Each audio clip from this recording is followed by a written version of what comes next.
Well, I've been doing Friday Night Arcade for nearly 6 years now, and I've come to the realization that I've yet to actually feature a real, honest-to-goodness arcade game on here. I've talked briefly about arcade versions of games before transitioning to their console counterparts such as Punch-Out! And all sorts of arcade games that got ported over to the Atari 2600 at some point, so let's change up the game. This week, we're going to look at some actual real doggone arcade games. Specifically, we're going to look at some arcade gun games. These games are going to basically be rail shooters, and although that gameplay mechanic is pretty simple, come on, sometimes it's fun to just blow up a bunch of stuff and cause mayhem, right? So here's some of the best arcade gun games ever made in no particular order on this week's edition of Friday Night Arcade. And we do this sort of thing all the time at Friday Night Arcade, so if you want to see more of this, definitely subscribe to the channel. It's free to do and just means you'll see the next episode. Feel free to subscribe if you want to, and if not, that's fine too. Anyway, let's get on with the show. First up, Terminator 2 Judgment Day. Rated R for righteous. This was developed and released by Midway right around the same time as the film, and it's actually a pretty fun game in its own right. But you may not have gotten a chance to play it because this guy would never give up his turn. This could be played with 1 or 2 players, and the graphics are top-notch, with digitized depictions of most of the characters from the movie, John and Sarah Connor, the T-1000, and of course a never-ending horde of Terminators in exoskeleton form. You start off in the future and have to navigate your way through the wastelands, fighting off Terminators and getting power-ups, as well as avoid shooting people on your own team. You get a basic weapon, and you can also find missiles that you may want to save for when things get really hectic, or for some of the oversized boss battles. Mowing down Terminators is a blast, and if you aim just right, you can even make their heads pop off.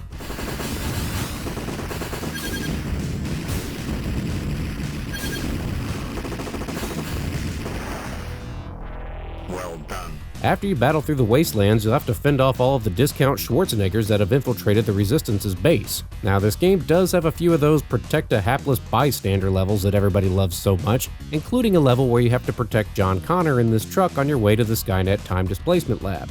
This is kind of annoying, although the visual of this giant truck taking damage and flaming out is actually really cool. There's another one where you have to avoid shooting John and Sarah Connor while you're taking out the Skynet office building back in the 90s. The worst is right after that. When you escape Skynet, the game recreates the scene from the movie where the T-1000 chases Arnie and the gang in that beat-up SWAT team van. You have to protect the van by shooting the helicopter anytime it comes into view, and if it so much as touches the van, everybody dies and you have to restart the level. Ugh.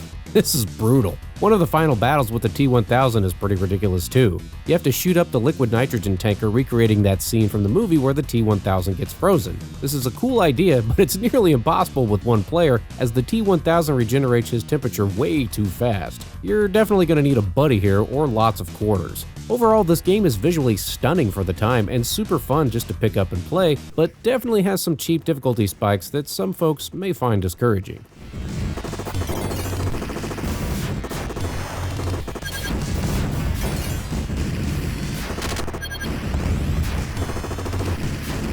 Revolution X. It's Los Angeles, 1996, and an evil new world order, New Order nation has taken over. Music, TV, magazines, video games, and all the other stuff teenagers love has been outlawed. So basically the plot of the movie Equilibrium, but with more of a, leathery disciplinarian theme. The New Order nation is led by Headmistress Helga, and she won't tolerate any disobedience. There's an underground nightclub in LA called Club X where Aerosmith is playing a live concert, but they're immediately captured as the club is raided by NON troops, and that's where you come in. Your mission is to rescue Aerosmith by defeating Helga and all of her NON troops. You get a machine gun for a primary weapon, and your bonus weapon is CDs.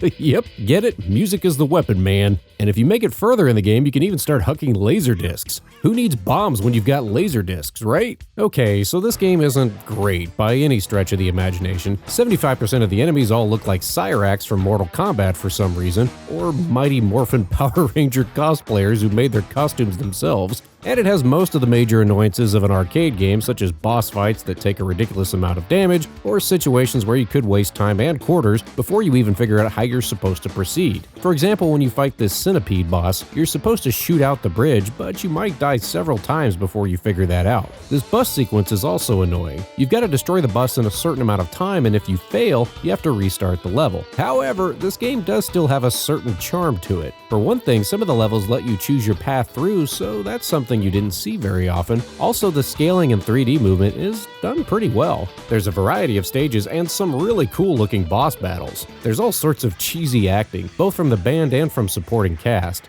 If you're watching this, then they've taken over. It's up to you now. Find our car and stop the new order.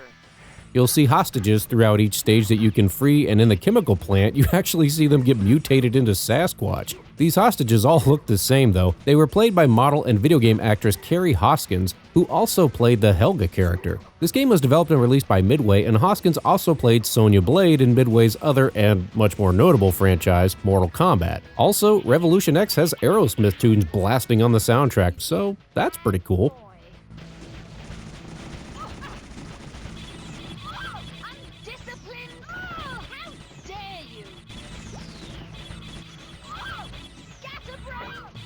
Okay, so you remember a few years ago when there was that wild post on social media about a bunch of crazed yokels legitimately thinking about storming the real Area 51 so we could finally find out what the government was hiding there? Well, if you were heartbroken to see that idea fizzle out, the Area 51 arcade game can basically give you that experience.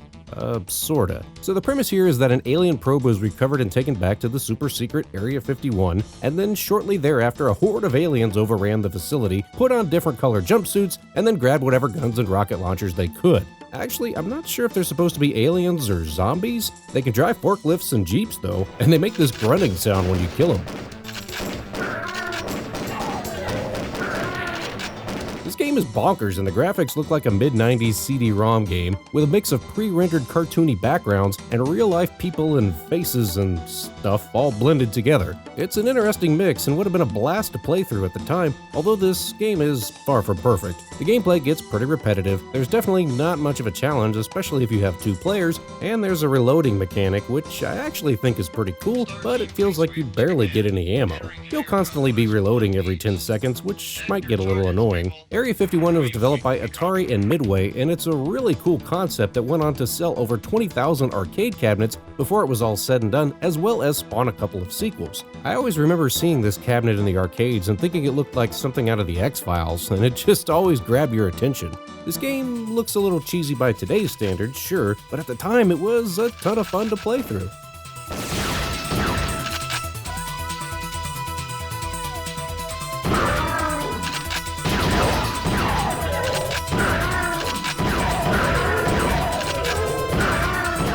Well, here's what an arcade shooter is supposed to be. Jurassic Park was developed by Sega as a sit-down arcade cabinet for 1 or 2 players, plopping you in the seat of the famous 1992 Jeep Wrangler. Let's make a Jurassic Park game where we just throw everything we can at the player. Sure, why not? The end result is a batshit crazy roller coaster ride through Jurassic Park where you just shoot anything that moves. I really like the 3D sprite scaling effects here, and everything is blowing past you at frantic speed.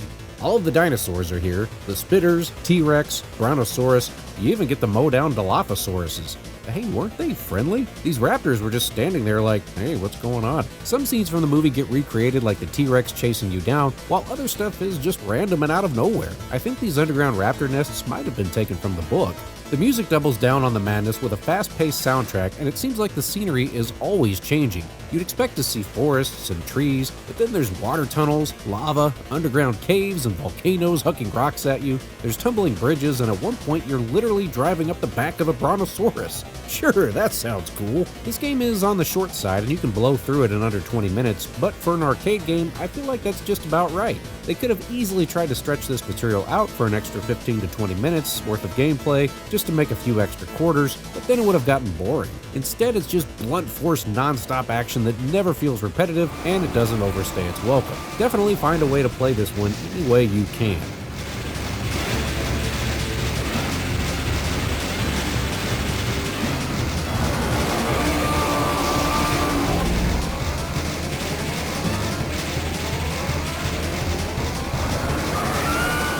Alright, we figured out how to digitize faces, pictures, and backgrounds, so let's digitize everything we possibly can and make that into a video game.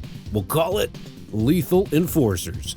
This was actually a pretty cool concept at the time, and people were infatuated with seeing digitized pictures of faces and such in video games.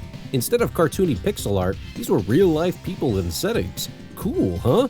Yeah, okay, so of the bunch, this one probably did not age the best, but we can still appreciate it for what it was. At the time, this was pretty cool. It was developed by Konami in 1992, and everything definitely has a 90s look to it, with the people and their clothes. Even the game's artwork looks like one of those 90s cop shows that would come on the USA Network after wrestling. So the story here is simple. You're a cop, shooting bad guys with a Dirty Harry vibe. There are various scenarios such as a bank robbery, car chases, hijackings, shoot the bad guys, try not to shoot the hostages, shoot any guns you see to get better weapons. That's it. That's the game. Similar to Area 51, this has a reloading mechanic where you shoot off screen to reload if you run out of ammo, but I actually liked it better on Lethal Enforcers because the enemies were all basically one-hit kills other than the boss battles. In Area 51, you were never really sure how many shots it was going to take to kill one of the zombies, so I felt like I was always just firing away haphazardly, but here it's more straightforward and adds a little bit of a strategy to it, since you might have to decide if your aim is good enough to kill those last two bad guys without reloading or not. Still, the gameplay does get a little repetitive after a while. The digitized backgrounds are kind of static and drab, and the bad guys all pretty much look the same, including Zap Rousdower here. The animations of them dying are pretty cool though, and the soundtrack is really good. After all, it is an early 90s Konami game. This did spawn a few so-so 16-bit console ports, as well as a sequel, Lethal Enforcers 2, which takes place in the Old West. Certainly cool for the time, but Lethal Enforcers is not one that you necessarily need to go out of your way to play today.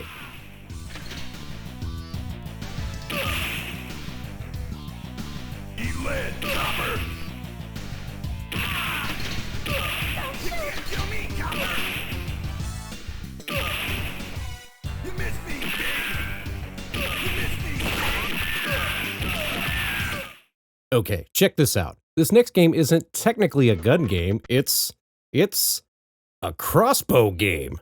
Who needs a gun when you could use a frickin' crossbow? Crossbow, developed and released by Exidy for the arcades in 1983, was one of the first mainstream light gun games on the market. At the time, the company was on the fence between using Laserdisc technology, similar to the Dragon's Lair cabinet which came out around the same time. Instead, they opted to go with light gun tech and added more RAM to improve the graphics. The developers were inspired for the story here by the Dungeons & Dragons Saturday morning cartoon. Crossbow takes place in medieval times, hence the crossbow, and your mission is to protect the adventurer that you see walking across the screen. The adventurers are trying to pick up these treasures that are located on the right side of the screen. But it's one hit and you're dead, and then that adventurer is just dead for the whole rest of the journey. If all of your adventurers die, it's game over. This game has an option at the beginning that allows you to choose your path by shooting one of the boxes at the bottom of the screen, and each path takes you through a different set of zones. So it's sort of like the stage select screen in Star Fox. But it's possible to accidentally backtrack and have to repeat a level depending on which colored box that you'd shoot at the bottom of the screen. There's a variety of stages such as a haunted village, desert, a volcano, ice caverns, each with different threats that are trying to kill the adventurers. Eventually, you have to make it to the castle and kill the Master of Darkness himself in order to beat the game. Unlike a traditional shooter where it's first person, this is a side view and you're just trying to stave off any of the monsters or hazards that are attempting to kill the adventurers. The adventurer has to make it all the way to the right side of the screen in order to complete a stage, and you can also get bonus adventurers which amount to extra lives. It's also possible to shoot the adventurer. Yeah, friendly fire is on. If you shoot them once, they'll walk slower, shoot them again, and they're dead. In addition to using the light gun technology, Crossbow is notable for being the very first game to use fully digitized sound effects, and over 100 samples were used.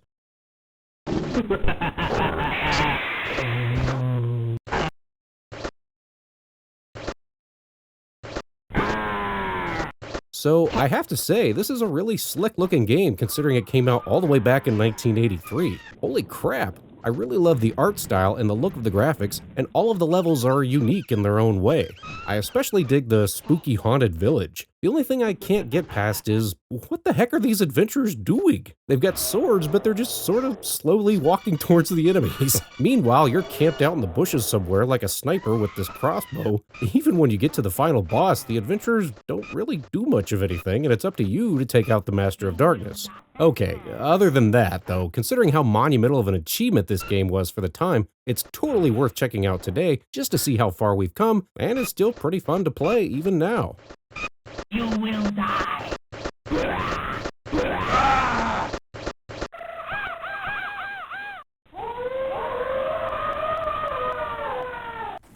Okay, we're gonna blast through some more of these a little quicker in the interest of time. Next up is the sequel to Jurassic Park, The Lost World. Sega's follow-up to their first Jurassic Park arcade shooter is more of the same, and although the graphics and sound are improved over the first one, the pace is quite a bit slower, which I'm not crazy about. What makes this game notable more so than anything, though, is the cabinet itself. Just like the first one, you could sit down inside of it and it attempts to recreate the Jeep from the movie, but this one covered you all the way around as if you were actually sitting inside of the Jeep, and the screen was huge! Plant your face up against that giant screen and shoot some damn dinosaurs, kid.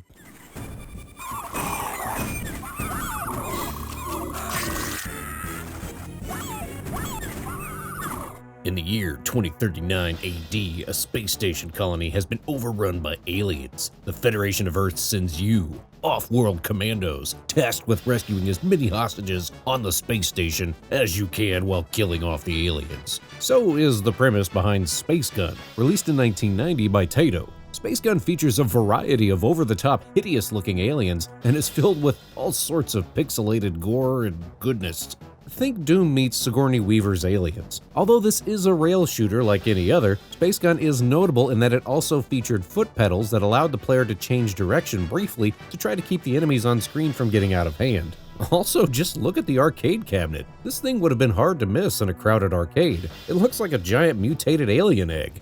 I really like the music and absolutely love the graphic and art style of this game, and there's a variety of colorful levels to look at as well. What can I say? It's just a ton of fun to play.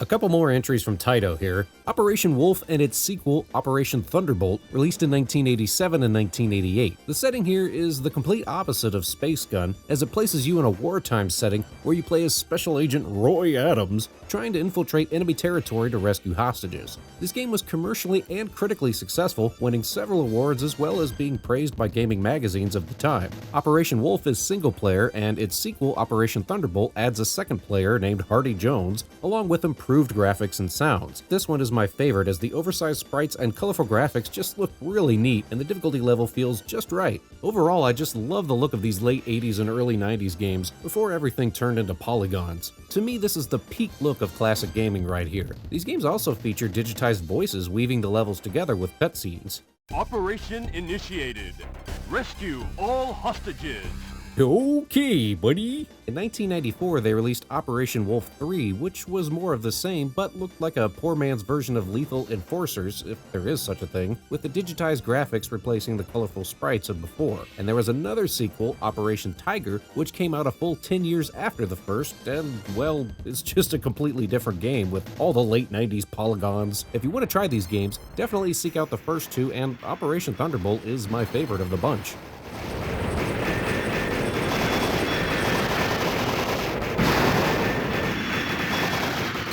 Okay, try to imagine Walking Dead meets Ghostbusters, meets Metal Slug, meets alternate 1985 from Back to the Future Part 2, meets, Metallica? Yeah, that's it. Then you've got SNK's 1989 shooter, Beastbusters. This is just insane. So the premise here is you're trapped in a city that's been overrun by the undead, and you're trying to fight your way out of it. Beastbusters can be played with up to 3 players with just awesome names. Johnny Justice, Paul Patriot, and Sammy Stately. You've got hordes of zombies that can drive trucks, shoot machine guns, and drive motorcycles too. Okay, I'll allow it. There's hellhounds and hell owls? Again, similar to Space Gun, I love the look here. It's just oversized, scaling sprites and a rockin' soundtrack. There's no reloading mechanic here, but you do have to shoot ammo or these crates to find power-ups, and you also find grenades that you can toss. Grenades are really helpful as the monsters can get pretty out of hand sometimes, so you'll want to stock up on those. In fact, just try to shoot as much of the ammo and power-ups as you can because they're not on the screen for long, and you're going to need all the help you can get. The game is quite challenging, but in a fun way. There's also some nifty little cutscenes in between the levels. The colorful art design and grotesque pixelated look of the creatures is just a recipe for a really enjoyable arcade shooter that I highly recommend finding a way to play even today.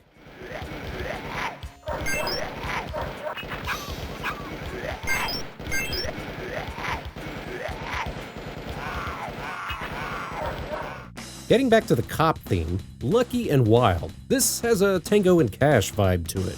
What? You've never seen Tango and Cash? Buddy cop movie from 1989 starring Sylvester Stallone and Kurt Russell? Well, you should have, damn it. So the premise here of 1992's Lucky and Wild from Namco is you've got two cops, one a straight-laced guy and the other a surfer dude with long hair, trying to take down some drug-running bad guys. Pretty straightforward, but there's a catch. Instead of just being a gun game, it's also a driving game. That's right, kids. You could literally just be driving around shooting bad guys if you were lucky enough to live near an arcade in the early 90s that had Lucky and Wild. Player 1 would take control of the vehicle with a steering wheel as well as gas and brake pedals and get his own gun, while Player 2 takes control of a separate dash-mounted gun. I can only imagine this just being over-the-top mayhem for a couple of kids with too much time on their hands and a boatload of quarters in the 90s. From a graphical standpoint, the sprites look more like a poor man's version of Cruisin' USA, but the gameplay and the fact that it's a gun game and a driving game more than make up for any technical shortcomings. Unfortunately, playing this game today as it was originally intended is a little bit tricky due to the control scheme, but it's still neat to see it in action.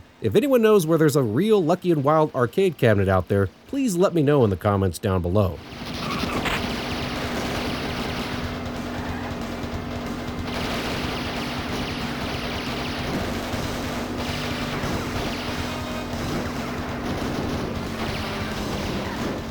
This next one is worth mentioning just because when else am I ever going to talk about this? QWAK. Developed and released by Atari in 1974? Unfortunately, I can't really get any good footage for this game, and even pictures of the cabinet are difficult to find, but the premise here is that players would use a light gun rifle to shoot ducks that would fly around the screen. If the player managed to hit a duck, the duck would fall to the ground and a hunting dog would run over to grab the duck. The ducks flew up from the weeds and a nearby tree, although those weren't really even graphics, it was just a printed screen overlay. The cabinet was believed to have sold only around 250 units, but it's noteworthy because it looks an awful lot like Nintendo's Duck Hunt, an NES Zapper game released 10 years later.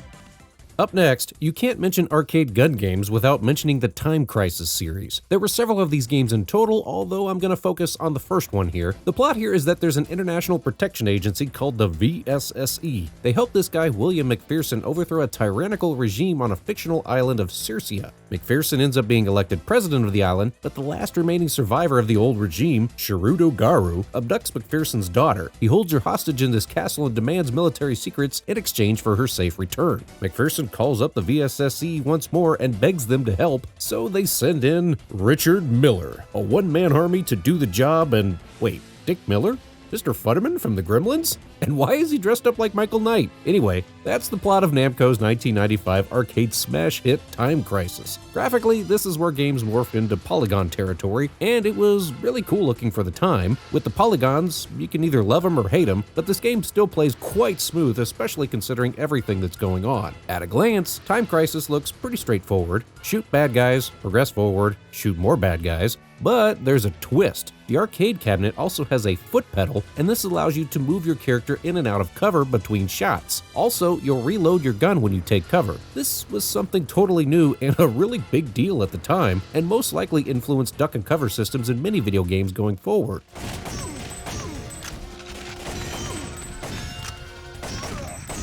It's just a totally different spin on the genre and adds a whole other dimension of hand-eye and, well, foot coordination. The player would have to constantly be aware of how much ammo you have left, what's going on screen, and also the level design is really quite creative. Enemies will not only huck grenades at you that you'll need to dodge, but there's also objects you'll need to avoid. Like when you're in this factory and there's these large crates swinging around. If you don't get out of the way in time, you could get smacked in the face by a large wooden crate. On top of all that, there's a timer constantly ticking down, so you can't just hide forever either. You'll need to constantly be moving, and it really puts the pressure on. What else can you say? Time Crisis is just a fantastic game, and there's even cutscenes with over-the-top set pieces and cheesy voice acting to boot.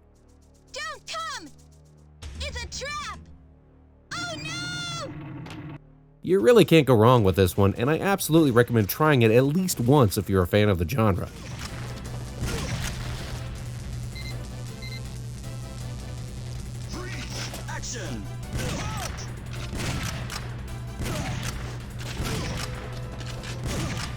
Virtua Cop is another wildly popular arcade shooter, these games developed by Sega. The first Virtua Cop was released in 1994, and a second a year later, along with several sequels after that. I'm going to focus primarily on the second one since it was my favorite look of the bunch. It still uses polygons, but in a much improved way over the first one, which already looked pretty good. I really like the colorful environments and fast-paced wild action of this game. From car crashes to subway battles and ridiculous James Bond sequences, there's a plot here about trying to stop a bunch of baddies who escaped from the pen after the first game. I don't know. Does the plot really matter? Shoot bad guys, don't shoot the hostages, try to catch your breath every now and then. This game throws hordes of bad guys at you along with objects in the environment that can be destroyed, such as these barrels that explode. Is that written down in a video game Bible somewhere that all barrels must explode one shot? It is very satisfying though when you take out multiple bad guys just by blowing up a barrel. You can also look for special weapons and power-ups, although from what I could tell, this game is a little on the cheap side and pulls that trick where they're only on screen for a few seconds and then magically disappear if you're not fast enough to grab them. Again though, the big selling point is just the variety of stages and overall look and how the game runs. There are only 3 stages in this one, but each one has a unique setting and everything just moves so quickly.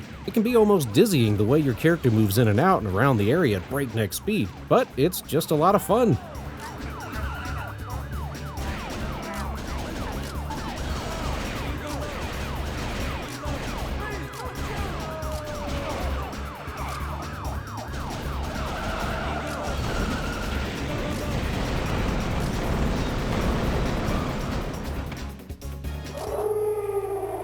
The House of the Dead.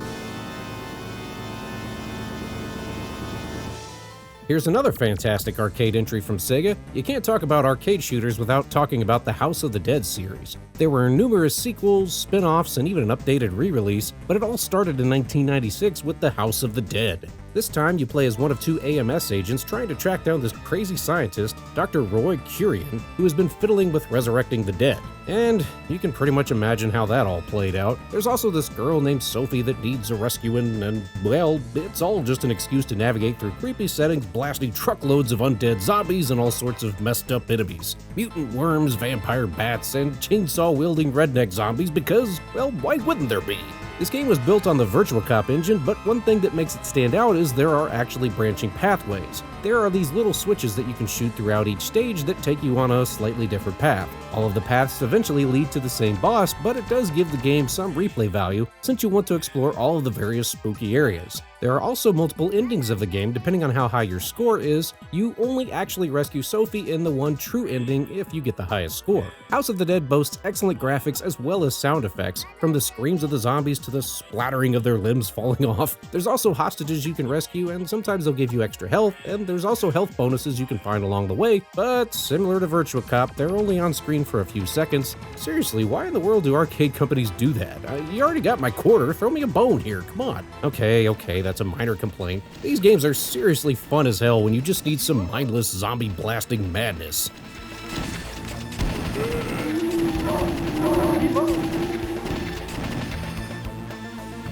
Help!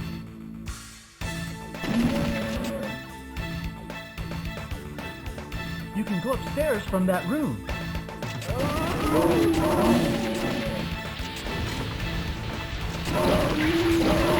Hey, I wanted to let you know I also have a side channel called Friday Night Arcade Plays. If you've seen all the regular episodes here on the main channel and are looking for something extra, or just want to hang out with me in a more casual setting, stop by youtube.com/Friday Night Arcade Plays. I play random old and new stuff, and it's just kind of a laid-back, chill thing. I've got a whole backlog of older videos from the early days on the channel too, so you can check those out and see how bad they were. And if you're new here to the main channel, I've got over 100 official episodes, so you can binge them all from the beginning or check out the starter pack playlist if you like. I'll put a link to everything in the pinned comment below. If you want to subscribe for more, that's cool. If not, that's fine too. Either way, subscribe for new episodes here on the main channel, and you can also subscribe to Friday Night Arcade Plays for the more casual Let's Plays, or you can skip that if you don't want those cluttering up your feeds. I don't mind. As always, thank you for watching, and hope to see you soon over at Friday Night Arcade Plays. Last but definitely not least on this list, CarnEvil, developed and released by Midway in 1999. This is the Mac Daddy of arcade shooters and may well be the greatest arcade shooter ever made, period. There's a story here about an urban legend in the town of Greeley Valley, Iowa. Spooky Sam and his ghost tours recount the legend of Ludwig von Tokentaker and his dark carnival. Legend has it if you put the coin in the clown's mouth on his grave, a twisted, horrifying carnival rises out of the ground. Well, of course you end up doing that, and now you gotta fight through this hellish funhouse. CarnEvil could be played with 1 or 2 players, and it features a cool reloading mechanic. Each of the guns is actually a shotgun with working pump action that you can use to reload. I always hated having to shoot off-screen to reload in these types of games because it takes your aim off the action for just a second. As for the game, well, what can you say? If you liked campy horror movies like Killer Clowns from Outer Space, you'll be right at home with CarnEvil. Each of the 4 levels is different, from a haunted house, Rickety Town, the Freak Show, and ultimately the Big Top Circus Tent. There's all sorts of really awesome visuals as the game pulls you through this fright fest, and there's a wide variety of enemies as well. Each level has its own set of bad guys, from evil clowns, zombies, these goblin-looking things, and they have voices too. There's all sorts of maniacal laughs and screams. And there's this creepy clown face who taunts you. The freak show, see the strange and bizarre. Step right up, we'd love to see you. We think you could be the star. Each level features an over-the-top boss battle too. Krampus makes an appearance, Hambone and Hambone the Revenge. Oh man, this giant baby is gonna give me nightmares. I've got 4-month-old twins in the house, come on.